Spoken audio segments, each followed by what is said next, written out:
Hey everybody, welcome to the Babbling Cauldron Podcast. I'm Lashes Lane, your host, and today I'm very excited because I am joined by the very talented, ever ethereal enchantress, Hello. One of my very good friends, Bad Witch Cersie Celeste.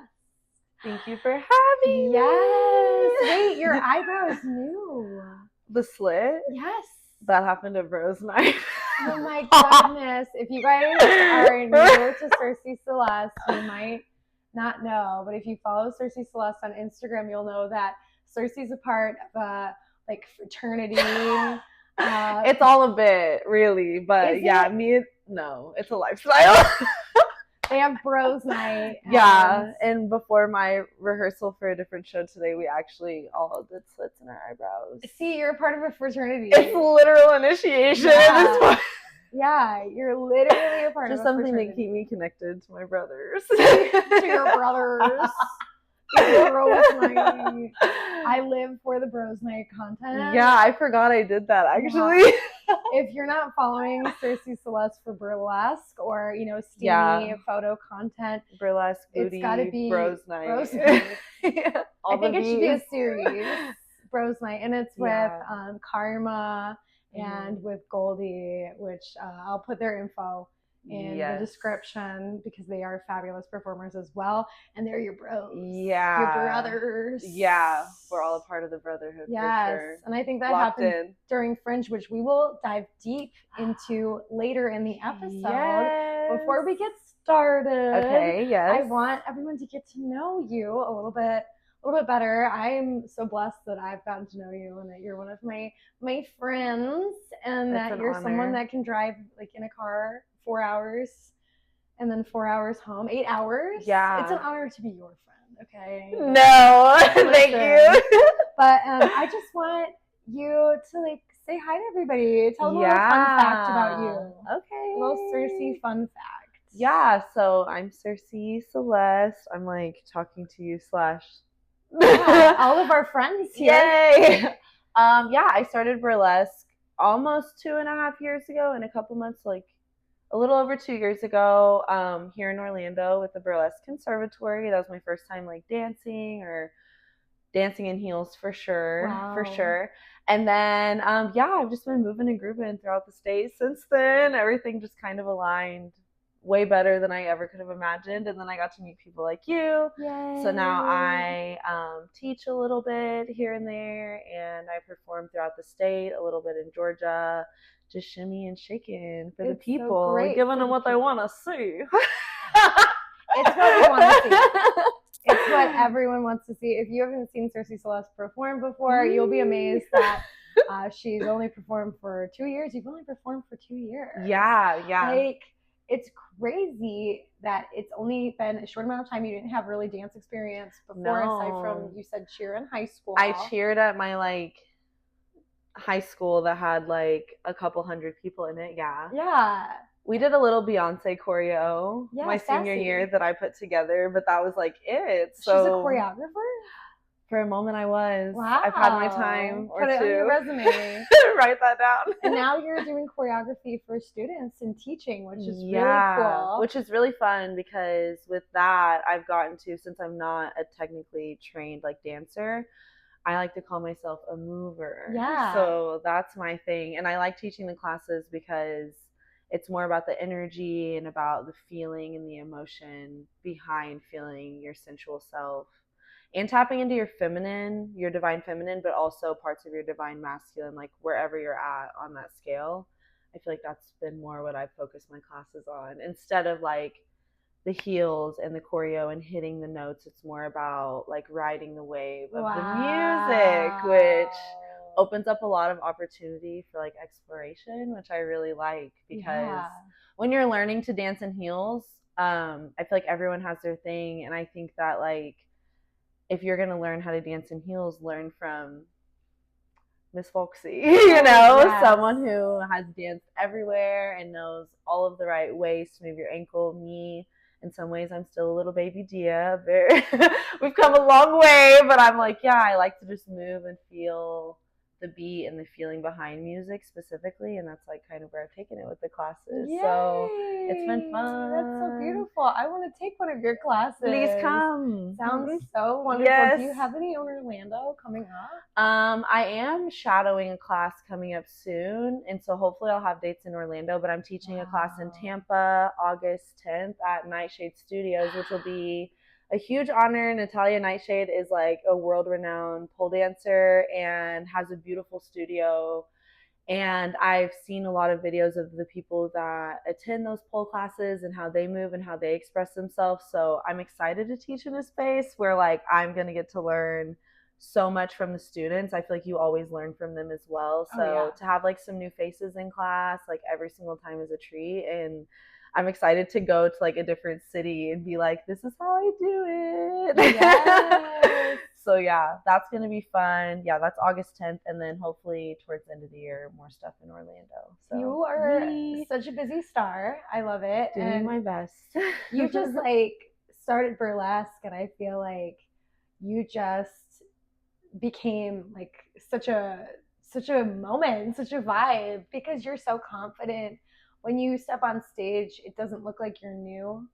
It looks like you've been doing it for a really long time. Truly, you own your sexuality. You own like all of your movement. There's no hesitation. You're in your body and present. And that's so special. So glad you're teaching others how to do that. It's so wonderful. Thank you. What inspired you to say, hey, I think I want to do burlesque? Like, what was the inspiration? You went to the Burlesque Conservatory, and that was during the pandemic, correct? So right after, like the top of 2022.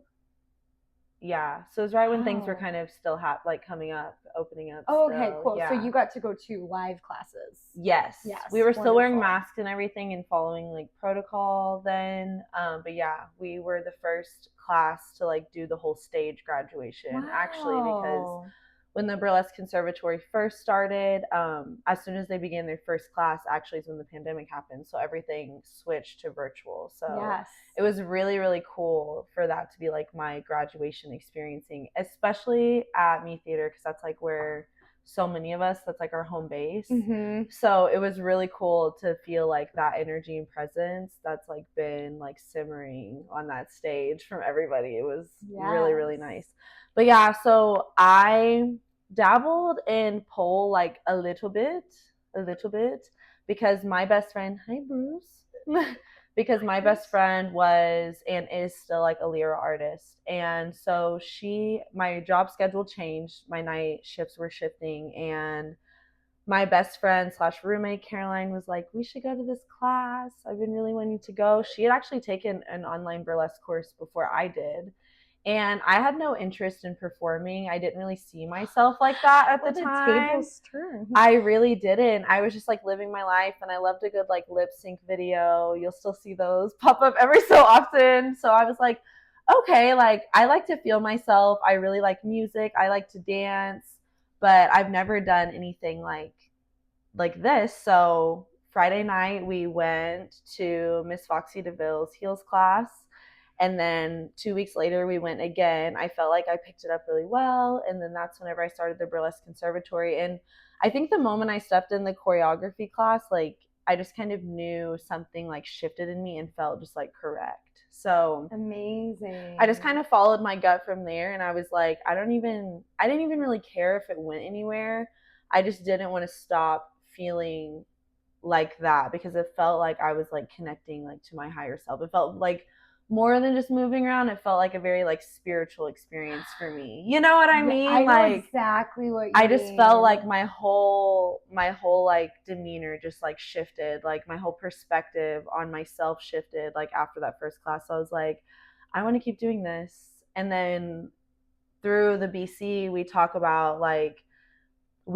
a lot of performers that are local and like their journeys and how they're like making livings out of it and getting booked often and traveling for it and going across the country. So it like really opened my mind, because I'd only been to like a couple of burlesque shows here or there, and I loved like how that made me feel. I love seeing women empowered. I love seeing other people empowered. I love seeing people viewing their bodies as art, because it's like our one like true vessel. So what else could it be?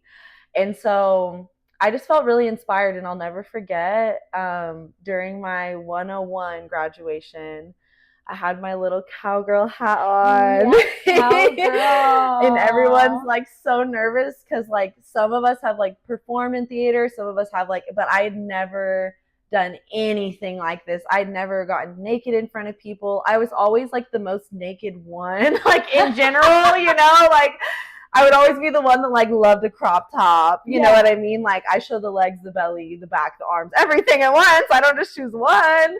So like it felt natural to me, and it also felt like so like necessary for my healing journey because of like certain trauma I'd been through like sexually in the past. So I was just like, something in my sacral chakra was like, go get them, you know? Yes.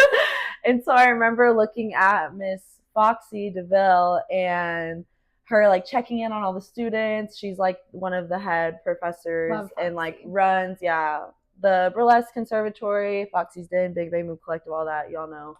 And yeah, basically she was like checking in on everyone and got to me, and I was like, I feel good. She's like, anything you need? And I was like, I know this sounds crazy, especially saying this to someone like you who's done everything, but like, I'm supposed to be here. Like, I was so ballsy for saying that to someone like her, but it just like came out of my mouth. Like, I was like, listen, that's real though. Yeah. That's and then real. Like I debuted and I did Doja Cat.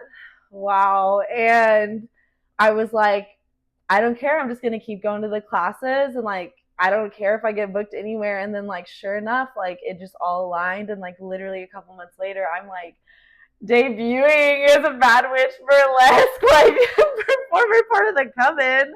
So yeah, I feel like it is the confidence though. Like something in me was like, this is your journey. So like, even if that ruffles feathers, like just own it. Cause like when things are supposed to happen for you, like there's no one that can stop it. So it was definitely a little bit delusional, the confidence, but who doesn't love a little delusional confidence to just push you over to where you need to be? I feel like my hot take on the Delulu confidence thing is, I feel like when you know you're meant to do something, is it really delusional just because you don't have the experience? Or is it like you knowing yourself, knowing your path and going, no, I should be here. Like that's you being like very intuitive with yourself and like really feeling yourself and going, wait, no, I'm supposed to be here. Like we don't have to be timid. We don't have to be like small. And we don't, I mean, yes, of course you should be like humble, but be fucking confident. And if you know you're supposed to be in a space, why be like, oh, I just started. I'm not that good. No, you're great, and own it. You know what I mean? Like, just like bask in it. Yeah, when you're supposed to be somewhere, why like ruin it with being like, but I'm too new to feel this good. No, feel that good. You know, soak it up. Yeah. You never know what can happen. So I think like my sister Lauren love Lauren so much. Good. She is a Reiki master. She's so grounded, so like committed to her spiritual path, and she always tells me like, you should always say to the universe, like, show me how good it can get. Yeah. And so that is like definitely the mentality I had in that moment, because I was learning so much and feeling excited by so many things. So I was like, there's no way that this is making me feel so excited, so inspired. Like I'm feeling more motivated in my day-to-day life. I'm making like great friends. I'm like healing parts of myself that had like friendship trauma, getting through that, learning to just like let go fully of like this conditioning that like it's a competition, you know what I mean? Because whenever you start to get into burlesque, it's like you meet so many people that genuinely like this, like just want to see you win. And a lot of people don't ever experience like connection like that, or even like friendship like that. And so coming into like a community in that capacity and meeting so many people who are so successful in the burlesque community and still have like a heart of gold, like as a new performer, being in like some of these spaces I didn't think I would be in for like years, like was really just like a light at the end of the tunnel, because you feel like, wow, like these people know so much more than me. But it's like, I'm here for like my own riz. Like you used to tell me that when I first started. I used to after every show be like, I wish I had like my thing, and you're like, you have your thing. Like this is your thing, and I'd be like, what is it? But like this year, like, oh, okay, I have my thing, you know? Yes. And I feel like that is definitely like me back then saying like, show me how good it can get. Is like not only can like I have the most fun performing and be in the coolest venues and like do the costuming and like all the fun like different genres of music, but like you can literally have like people that are your professional and personal friends that like almost refuse to see you like let your own self down, you know? Yeah. So that's like a huge part of all of that as well. So amazing. Yeah. I'm so like just proud to have you in Bad Witch Burlesque. I feel like it's such an honor to share a stage with you, and just the way that you've grown is so incredible, because I feel like you started off incredible with beautiful costuming, and your costuming is getting like insane though. I'm trying to like take it there though. It's like, you're taking it there and back and then back there again. Like it's crazy. What is your favorite costume in the past 2 years that you've built? Do you have like a baby? Like for me, my favorite costume, even though it might not be like the most expensive costume, is the bride, because it's so special to me. Yes. It's my favorite costume. I'm working on upgrading it a little bit probably this year, but yeah. That's my baby dream costume. So that's my favorite, hands down. What's your favorite costume? What's the most like special one to you, or like the one that took the most work? What yeah. Tell me about your costumes. Okay, so we could put pictures of them right here too. Yes. So literally think of two. The mummy costume. Oh my goodness. So wait. Ding. If you're not watching the video version of this podcast, you should. There are photos. That act blew my mind. Or go to the Bad Witch Instagram. Yeah. It blew my mind. All right. Let's hear it. That definitely was like the first time I did a costume that didn't have such like a blueprint of the gloves, the robe, the corset.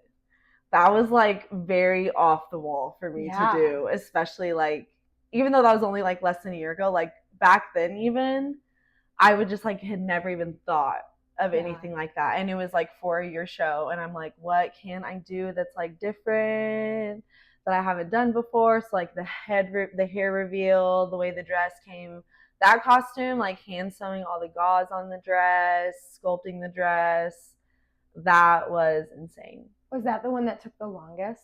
Besides my French costume, which is like my other favorite, for sure. Because I hand dyed the fans.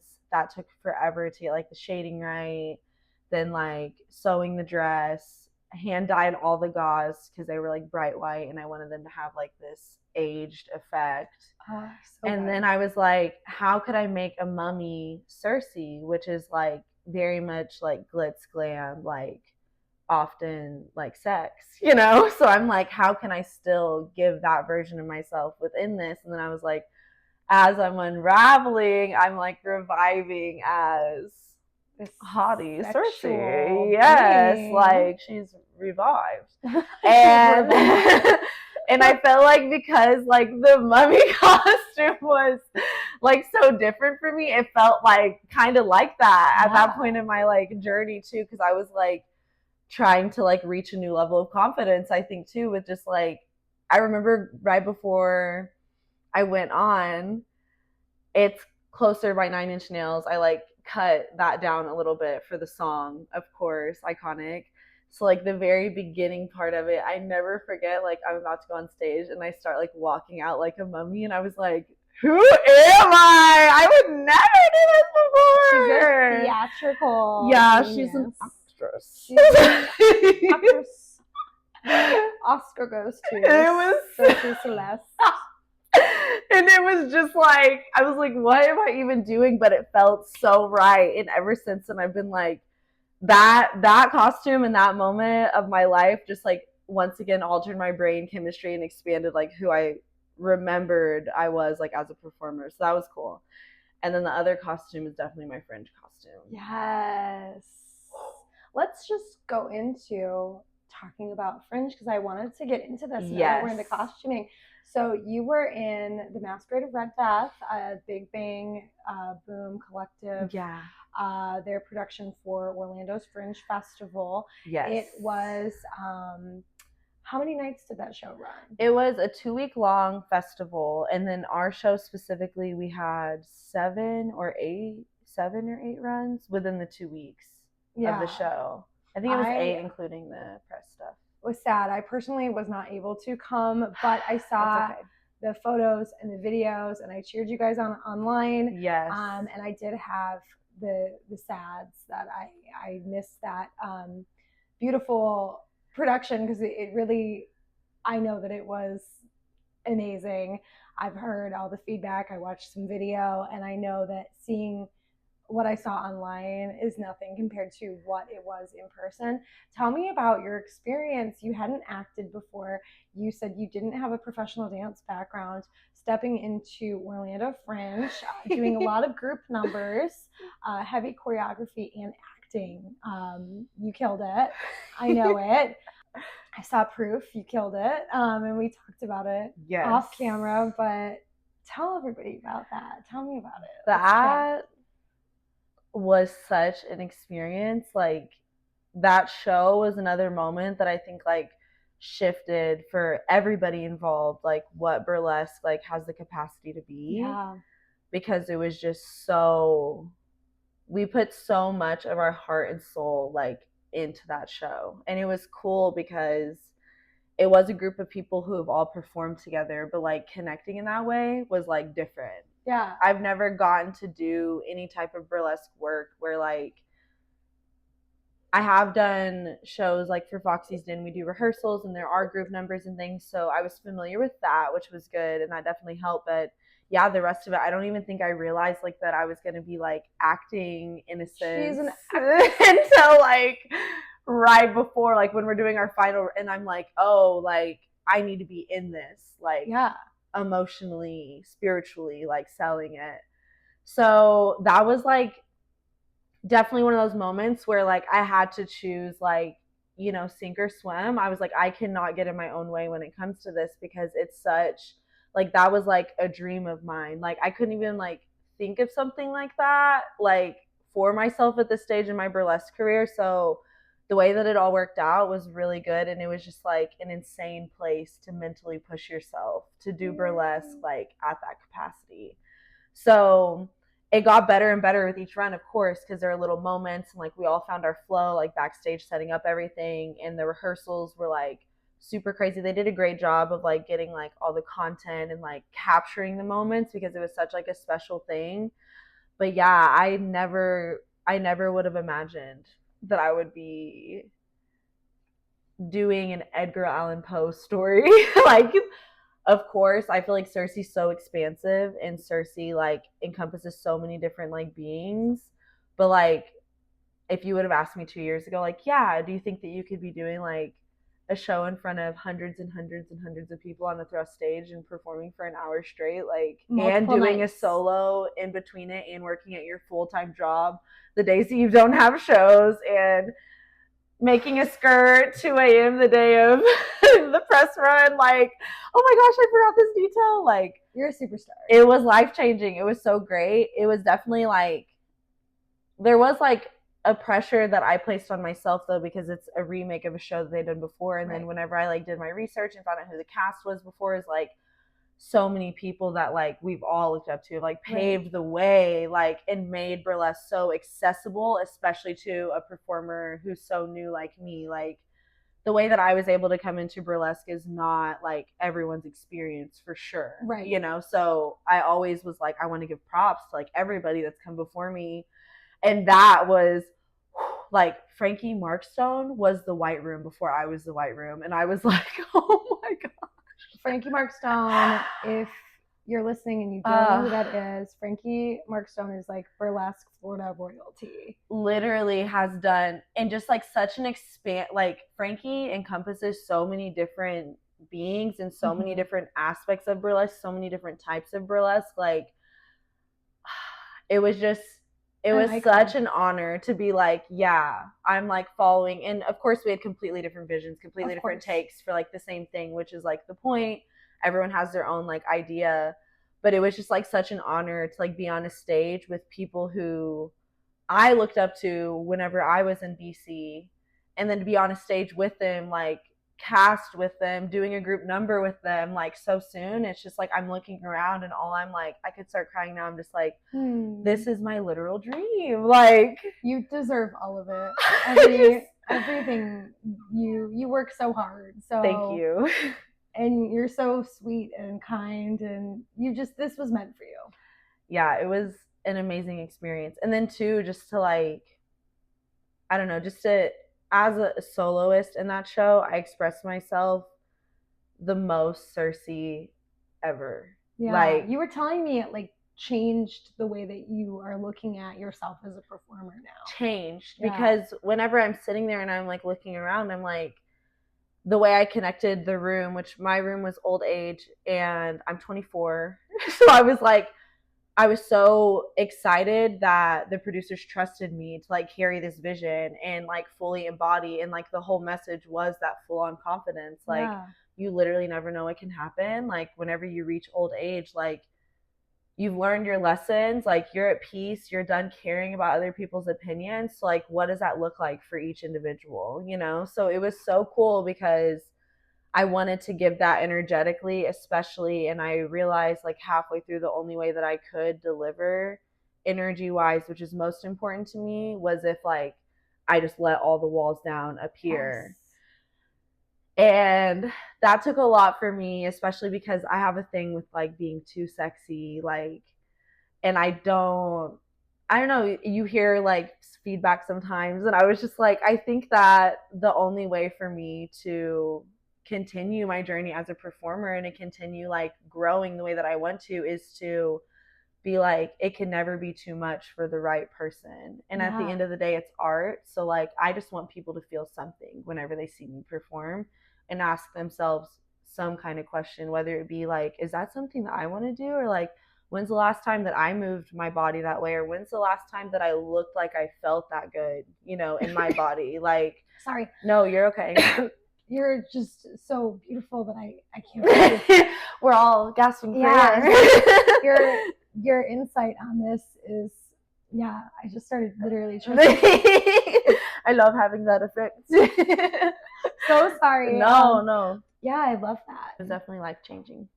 It shows too, because after Fringe, you did the Tease of Tarot, which was our third tarot show for Witch Burlesque, and you embodied the Empress. And you, before the Tease of Tarot show, you did say that you were feeling like different about who you were as a performer. And for the Tease of Tarot, you did something a little bit more theatrical. You were very, very, very sexual, and I could tell you let it all out. Yeah. And it was so beautiful because it was so authentic, and I love that.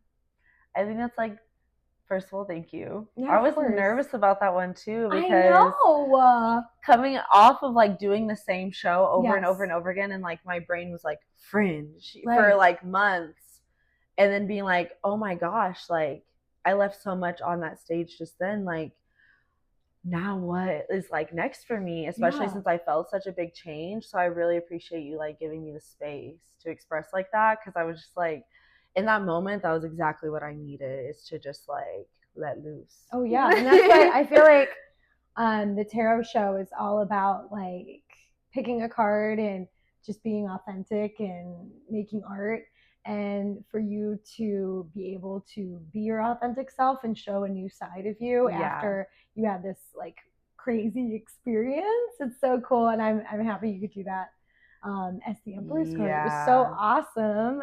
I always tell you, like, my best performances often are with Bad Witch. Oh my god. Because I just always feel so like I'm ready for some reason. Like the energy we all just grow together back there just hits so different. So like, even when I've been my least confident, like whenever I hear like you announcing me, I'm always like, yeah, I got this, you know? Oh my God. It's an honor. Oh, it's an honor to have you. You're very confident.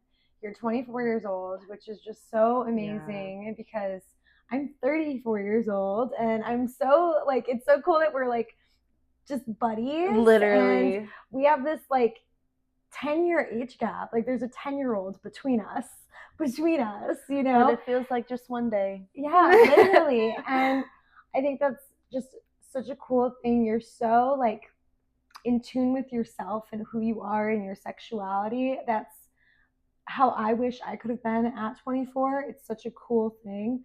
What can you share with like, I would say for performers, but I feel like it's not just about being a performer, it's just about being a human being. What would you like to share with people about like finding confidence in who they are? Because I mean, yeah, it's great to have that confidence on stage, but it's cool to just like bring it to your everyday freaking life because we're ourselves. We're in our bodies 24 hours a day, you know? So how do you embody confidence? Like, yes, I feel like being okay with embodying confidence looking different at any given moment in time is probably what helps the most. Okay.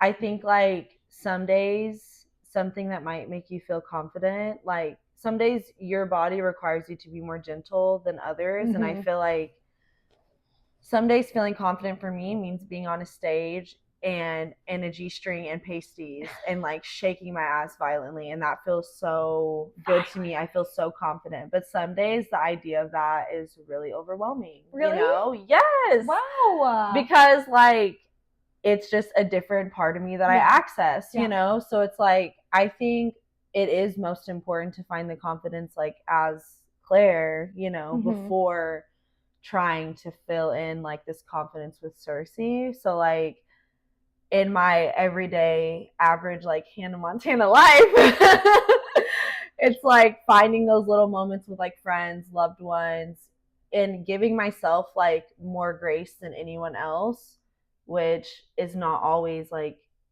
completely doable. You know, we all go through our phases, and like, but even in those moments when you're feeling your least confident, being like, everything is always changing and I'm okay with always changing. So I feel like for me, it's more been like, I only have one life to live, and I've seen people's lives change so quickly. Like you never know really what the end of the day, like by the end of the day, what it will look like.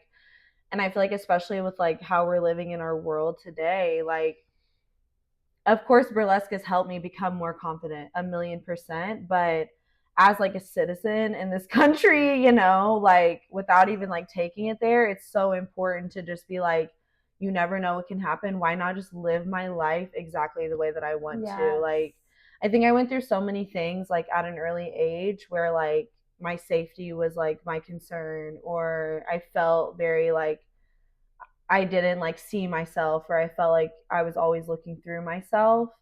And so I feel like as I got older, it just became more about making my existence about like me, and not in a selfish way, but just because like that's what my life is about. Like if you make everything super simple, whenever I get overwhelmed or anxious about anything, like if you break everything in life down to its simplest form, like my job as a human on the planet is to feel happy and to feel safe in my body and to like nurture like my soul. So like basically following that is what cultivates like the most confidence for me, because especially this year, like with my parents, you know, there was like some health concerns, and like both my parents were diagnosed with cancer last year. So that was like a whole thing to move through, and everyone's great now. Thank God. I'm so glad. But that was definitely another reminder on top of like my beliefs already that like you have to take each moment and like try to be as present with it as possible. So I think like romanticizing your life is like such a brilliant game plan, because like the smallest things can have the most meaning. It's all like how you perceive it, you know? So yeah, that's my bit on confidence. I really love that. I feel the same way, but I found this way of life much later in my life. Like, I wish I would have known this sooner, that it's really about like being happy. Wow, what a freaking concept. Yeah, right? Like, it's not that crazy. Wow, life's about being happy. Just my nervous system and my cells feeling good. Wow. What? There's a question mark. What? I mean, come again?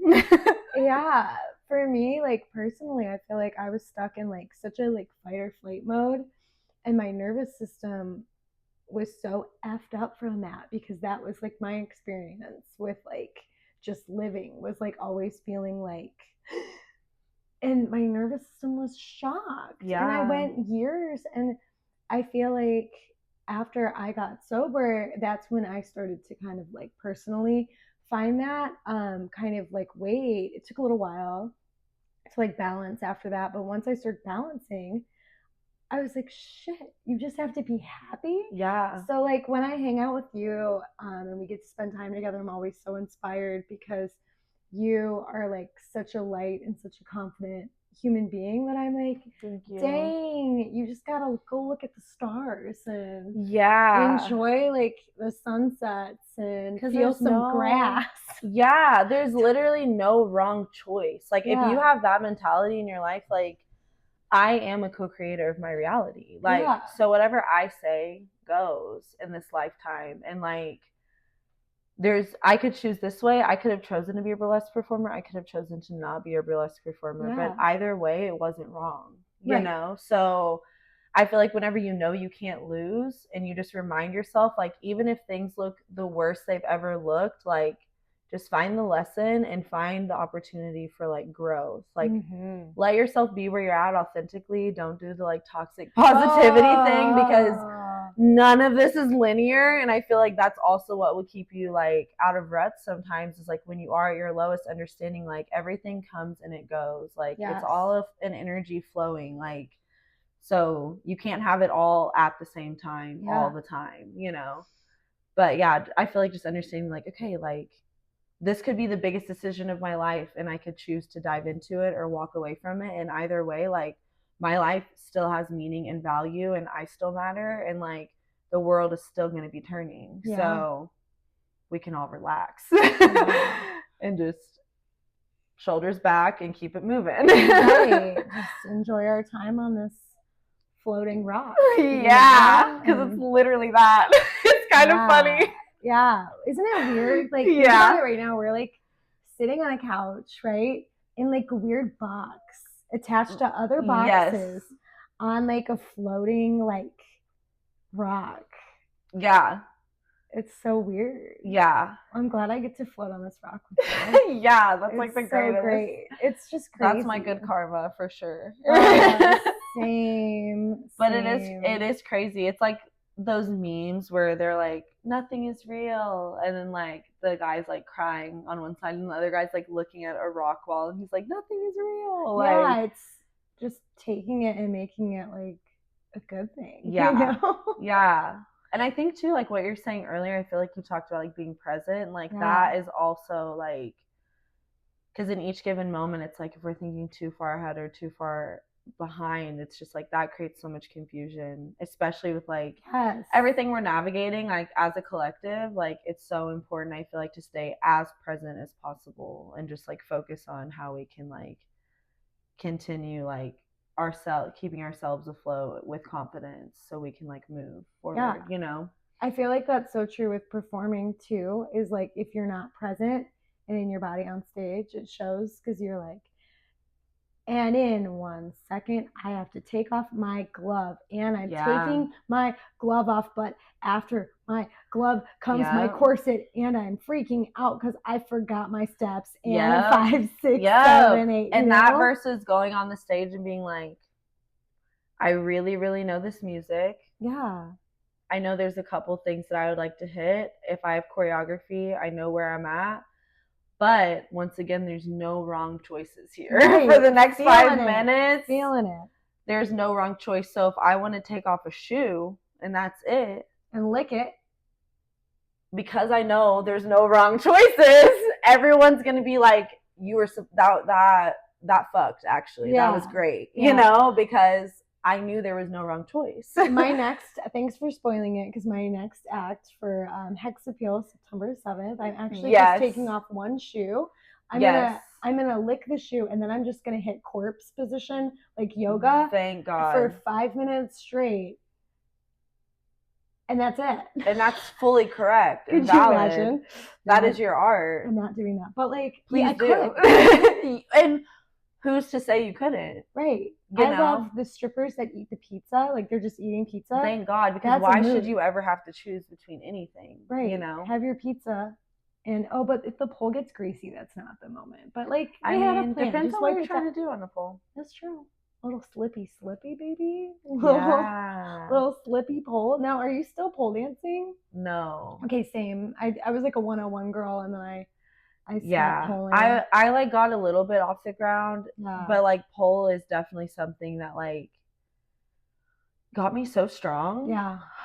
Yeah, I mean, I just talked to Honey Badger. Never been that strong. Yeah, like that's insane. Yeah. But I think that I started spending my money for pole classes on rhinestones and costumes, and so I was like, we gotta choose. We gotta choose in this economy. I made the choice because I bruised like a banana. So like I stopped poling because I was like, oh, I'm doing burlesque, and I literally am covered in bruisies, and it was not the moment for me. Yeah, it is crazy. It'll bruise you. The pole burn and all of that. Yeah. It's so exhilarating whenever you like start like getting there though. Yeah. But yeah, that was like I feel like what I was looking to feel with pole dancing is what I immediately felt doing burlesque. Like, me too. I felt so great moving and everything, but something always felt like a little bit off for me. Like, it didn't feel like I was in my flow state with it. And I think because I was too hard on myself with being like, let me do all the tricks. Yeah. But it's like, that takes time, obviously, and like you have to build strength. But also, like, as soon as I just started moving with like in a burlesque like context, I was like, yeah, this is it, you know? So not that my interest 100% faded. Like, I feel like I would love eventually, if things like slowed down, to dabble. But yeah, I sold my pole. Me too. I'm maybe to make the mummy costume. I sold it. Who knows? Mine was to help pay Pixie's vet bills. But like, amazing. She's thriving. So we got it done. That's what matters. It's all good. I love that pole was our gateway to burlesque, and burly girls, and we're thriving. I feel like there are a lot of like, if you know how to do anything like on a pole, like you should immediately just like do burlesque. Yes. Because that is so beautiful together. Oh, I agree with you. Like, it's gorgeous. Yeah, talk about a specialty. That's just like crazy. Yeah, it's amazing. Truly athletic. Yeah, I'm sore just thinking about it, like, to be honest. No facts. Yeah, I'm like, oh my God. Same. My head's like, I stretched like a lot yesterday, and I just feel like it wasn't, and I foam rolled. Ooh, you got in there. Foam rolling. I need a massage. I deserve a massage. From your sister. Yes. Yeah. I need a massage from your sister. Her sister just got licensed to be a massage therapist. So. Yes.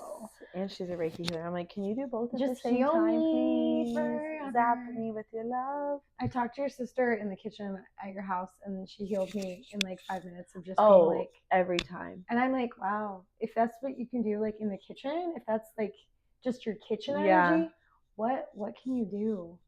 Yeah. Like in your actual space. So amazing. It's really crazy. So you are into like, you know, your sister's into the Reiki healing, and you're very into energy, and I love that about you. What is your like, have you ever done any like Reiki healing yourself, or any like interesting like cleanses, or are you open to like talking about an experience if you may? Did you do the frog one? Combo? Yes. The frog poison one? Yes, I did. Yeah. How was that?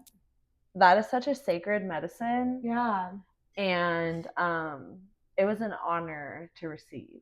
Very cool. it was very much like an emotional, physical like purge that happened. Everyone's experience is different with that for sure. Did you hear my ice maker? The ice was like yes. Yes, it confirmed. If you couldn't hear that through the microphones, the ice machine was like, correct. Yes. Slay. But I actually received it from a shaman that is really good friends with my sister. Amazing. So I traveled to South Florida where she lives and where she practices, and she really cultivated the space and like was very much like a mother nurturer while I went through like my whole process, and not necessarily like a hallucinogen at all. Like I feel like some people think like, ooh, frog medicine, and they think it's like, it's very much like a sacred medicine practice, and it's so good for regenerating like and cleansing your like body at a cellular level. So definitely recommend if anyone's feeling called to do that. And actually I was my sister Lauren's first Reiki client and Reiki student whenever she began teaching years later. Oh my gosh, wait, do you know how to do it? Yeah, so I've been Reiki attuned because I had like crazy channeling. I don't really talk about that, but I had like some crazy experiences when I first started practicing, and I think I was a little bit like, who, me? And so I definitely took like a step back from Reiki, not in a bad way at all. It was just like very magical experiences, like very healing, like at a soul level. Things were happening to me as soon as I started practicing. So yeah, I am Reiki 1 attune, which is like usually in some practices like a way that you channel the energy like for yourself. And then like the way that my sister was taught and teaches is like Reiki 2. You start to practice on other people or animals and things. So it's all an energy thing and like a lot with intention. But yeah, I've definitely had some crazy experiences. Receiving Reiki 2 is like such a magical thing. There's been so many times where like there are just things that are intuitively picked up and like healed energetically and like cleared energetically that like the words don't even have to be spoken. It's just like, you know what it was, and like the practitioner knows what it was too. So I've had those really great experiences. And then yeah, I would say I do like other small practices, like little things for myself with like I believe like words are spells, so I do like little things with that. And then I think also like even the tattoo I just got, like things like that, I feel like decorating my body, like that's a spiritual experience for me. Absolutely. For sure. Because for me, like my tattoo journey is all about like moments that have transformed me like as a person or like altered my brain chemistry. Like I like to show that on my body. So this whole thing that I just did. Do you want to show the camera? Oh my god, yeah, I do. And it was hand poked. It was my first hand poke tattoo. It looks a little crazy because we have like the second skin happening, but is the second skin on there? Yeah. Oh, it's so like all of this. I don't have my glasses on. Yeah. I thought, oh my gosh. So I wasn't wearing my glasses, and I thought all of this on the side was residue. No. From it being peeled off. Now I'm looking at it and I'm like, oh. No, it's on there. Wow. There's a little bit of ink, but like even gorgeous from this tattoo, it's like a lot less ink buildup than there would normally be. It's just like such a sacred. Yeah, well, it was hand poked. So talk about a sacred experience with your artist. Yes. It's gorgeous. And we connected so well, but it's just like another one of those moments where a big moment happened for me and I get to like transmute like my lessons and my pain and like the good things and the bad things into like art, which is what I do with burlesque. Like expressing myself the way I do is like all me taking my own power back and like taking moments I've had in my life that have been hard lessons or easy lessons and being like, this is what it looks like when I went to show people this. So yeah, I love that. And it's a beautiful tattoo. Yeah. And you're a beautiful person. Thanks. But yeah, I feel like those have been like my main experiences so far. Yeah. That's so cool. I love that your like honkin' tattoo, like your biggest tattoo was this like beautiful, like very like magical experience. And my like biggest honkin' tattoo is my spider web on my knee. And it was just because I was like, I think it's gonna look badass. But it's so on brand and so cool. Thank you. I love it. I don't even see how you did your knee. It's the kneecap is not tattooed, so but it's just so funny. Some tattoos are definitely such a good way to have that healing experience, though, for sure.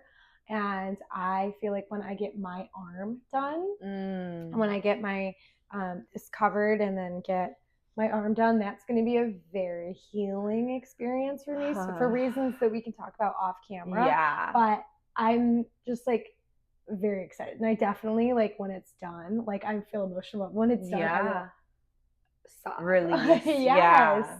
Yes. So it's so cool. I love how many things can be like healing and therapeutic and art, and it's so cool that you are so in tune with that. And I just love our conversations. That's another spiritual thing that I do a lot is cry. Yeah, because releasing it is really the only way for me. As a Pisces moon, I approve of this message. But like literally when you're like, yeah, I get emotional and cry, I'm like, I will cry anywhere. I'll cry on the clock. Yeah. I'll cry in a gas station. I'll cry in front of my family. I'll cry in front of a stranger. Yeah. Maybe soon I'll cry on a stage somewhere, hopefully. Oh my gosh, I hope it's my stage. Yeah.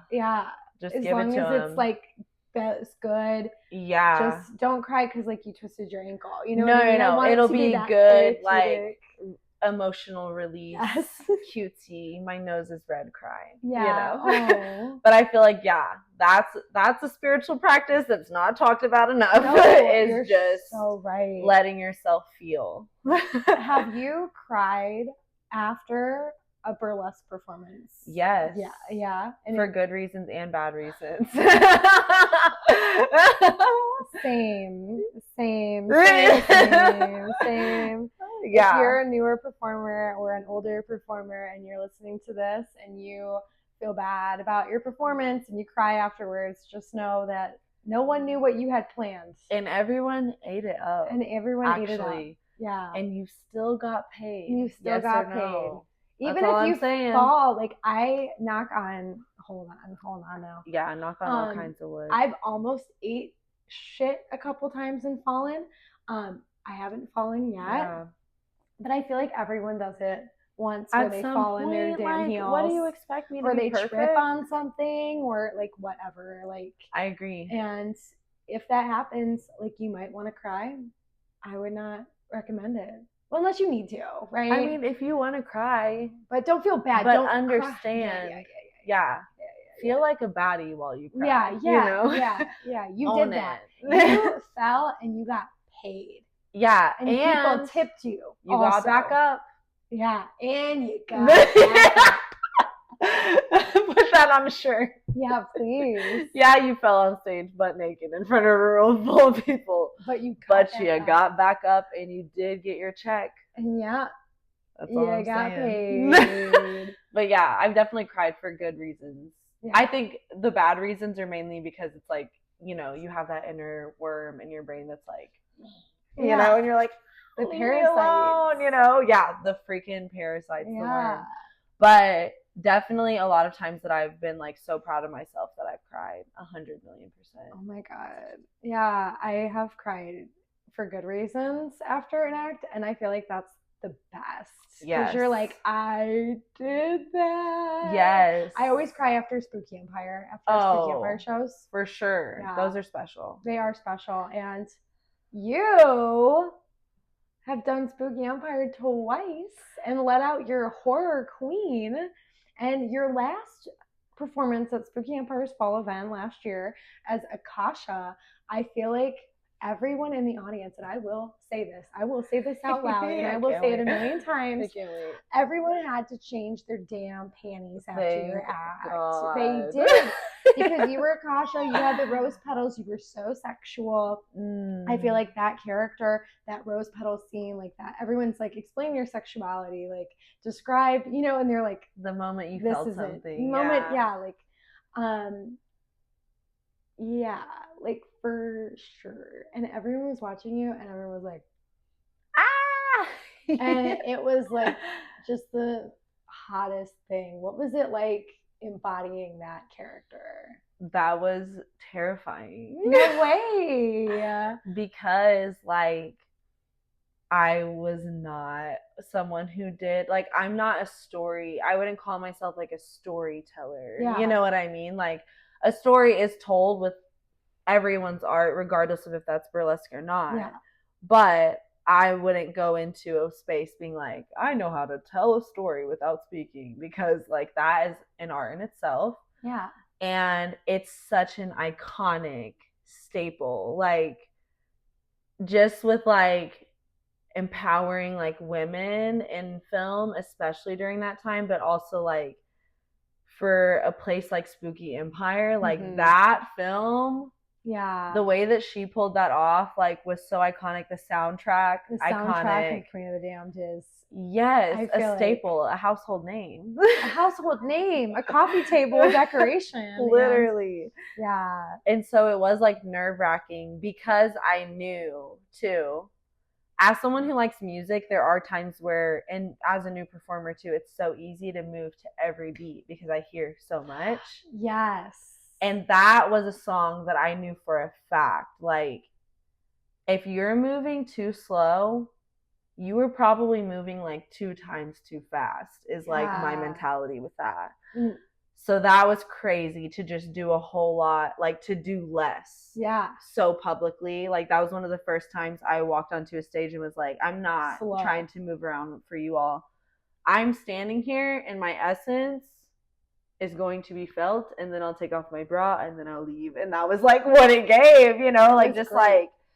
Like, it just felt very yummy. It felt very like I was in control. Yeah. You know? You looked in control. And I was like, that's how she must have felt, like to a different degree. That was just like so fun, and like crawling around on the floor and to like licking my like fangs. Now I'm putting on fangs for you. Yes, you did, and it was so hot. 2 times, both of the Spooky Empires, I had my little fangs. You did, because I did the Medusa when I first started. Yeah.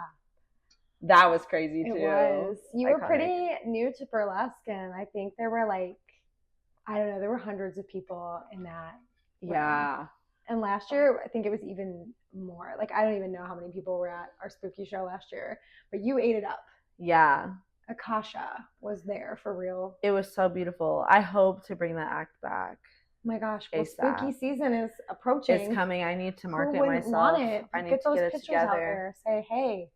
You all might have missed this. I know you didn't. Yeah. You might have. Hey, I know those photos are saved in people's phones for reasons that are, you know, private. Yeah, I hope people say that was the real actress from the movie. That's not Cersie. We don't know her. That was Aaliyah. But whoa, she lives. She lives. That's that vampire shit right there. For real. Yeah. That was a good one. That felt very much like, I felt like after that, and I know that's so bold because like she is such an iconic like human and performer, but I was like, that's one of those things that if I was famous, like hopefully like she would have seen that and been like, that's cute.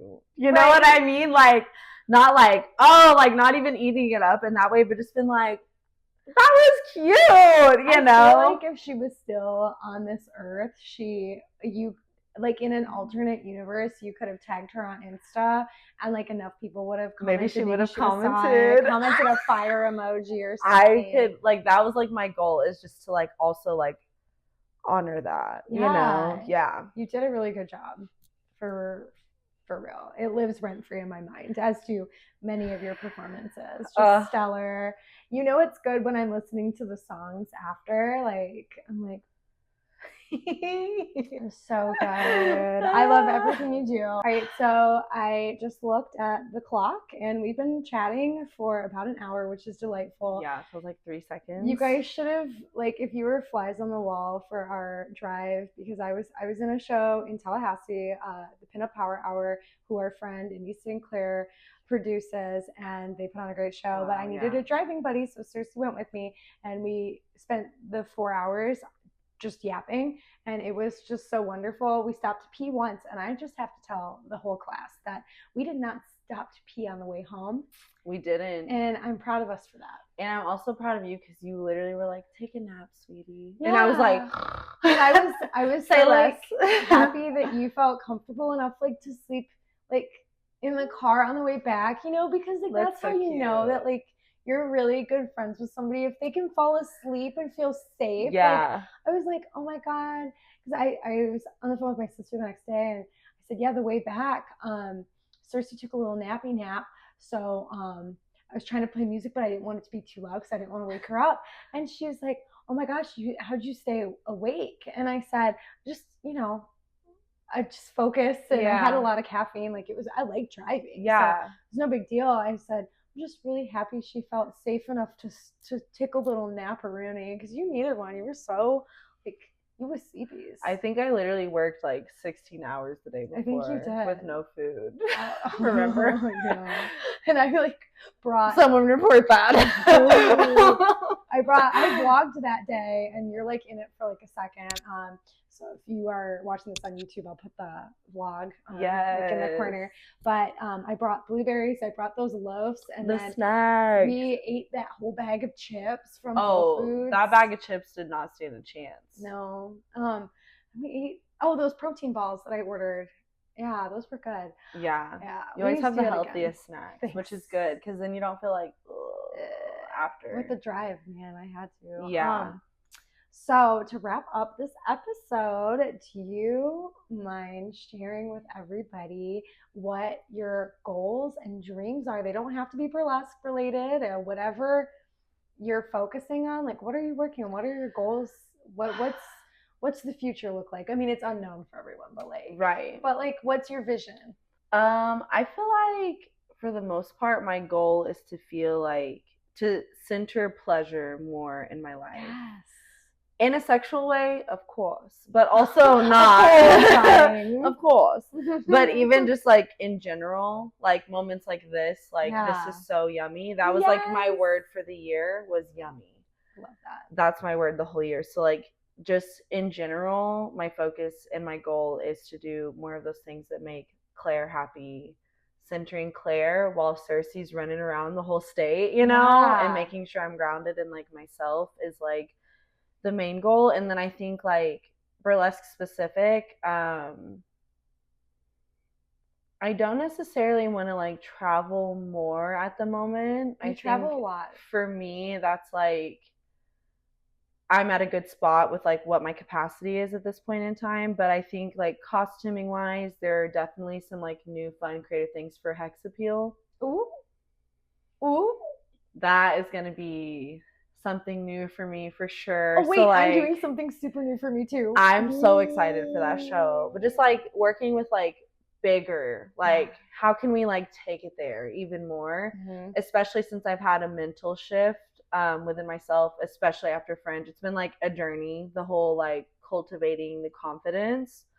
But yeah, I definitely am feeling like more of a let's take up some space. Yeah. So that's the goal. It's just like unapologetically taking up space energetically, but definitely like physically on stage too, like with my creation and just like doing more, like dabbling more into like storytelling in my own way and props and all kinds of things. So I think honestly just following life where it takes me. Yes, I love that. And like focusing on feeling yummy, and sometimes that might look for me like not performing as much, you know what I mean, which is fine. And so the yummy word is definitely like the center of my universe. Like whatever is making me feel yummy day to day is where I'm letting my heart lead me. Wait, you need Cersie Celeste yummy shirts. Yeah. And you need a little merch shop. Yeah. Yummy.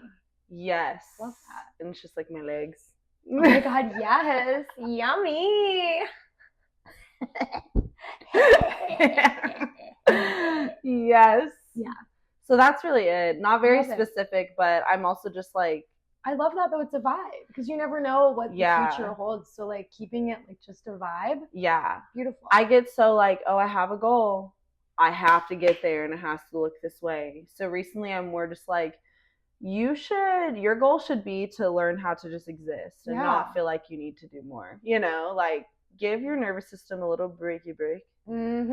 and take a nap, and then wake up and seize the day, babes. Yeah. But I love that. You're so amazing. I'm so glad that you could come on to the podcast and chat. Yes. Thank you for being here. I'm going to put all of your socials in the description. So if you were listening and you would like to follow Cersie Celeste, check out the description of the video or the audio file. It doesn't matter where you're listening. Everything's got a description. So find that, give her a follow, and make sure that you are subscribed, because we will have more episodes soon. And I would love to have you on again to talk about, like, oh my gosh, we should do a Queen of the Damned episode and just like watch the movie and then like have our notes. Yes. Okay. Well, if you want to see that, comment, and that might happen. Even if you don't want to see it, we're gonna do it anyway. Still gonna participate. We're gonna do it anyway. So like, if you want to just contribute to the vibe, comment. Yeah. But if not, we're still gonna do it. We're doing it. No choice is wrong, as we stated before. Exactly. We're gonna do what makes us happy. Exactly. We're gonna be happy here. Yeah. All right. Thank you guys so much for listening. We're probably gonna gab after this, and it's gonna be the best. So you guys are the best. You're the best, Cersie. Thanks for being here. Thank you for having me. Till next time. Love you guys. See you next time. Mwah, mwah, mwah. Kisses. And now we're going to chat for like hours longer. And y'all aren't invited to that part. Sorry.